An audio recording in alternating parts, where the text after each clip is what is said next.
তুমি মনে মনে নিজেকে কি বলে ভাবো? হ্যাঁ, এখানে কাজ করতে আসা শ্রমিকেরা তোমার চাকর, তুমি তাদের সঙ্গে যা তা ব্যবহার করবে? সরি ম্যাডাম, সরি, আমি সেরকম শ্রমিক নই। বরং আমি সেই শ্রমিক যে মালিকদের দেওয়া বোনাসকে সুদ সহ ফিরিয়ে দিই। আন্ডারস্ট্যান্ড? You better understand.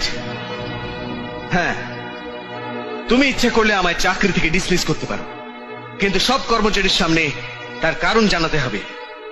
আজ এই বন্ধ করে যা কিছু ঘটে গেল সে কথা সবাই জানলে তোমারই অসম্মান হবে। আমি তাহলে আসছি ম্যাডাম। আরে হ্যাঁ, যাবার আগে তোমাকে একটা প্রশ্ন করতে চাই।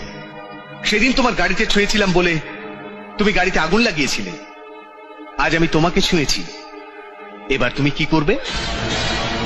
Good bye. তুমি মনে মনে নিজেকে কি বলে ভাবো? হ্যাঁ, এখানে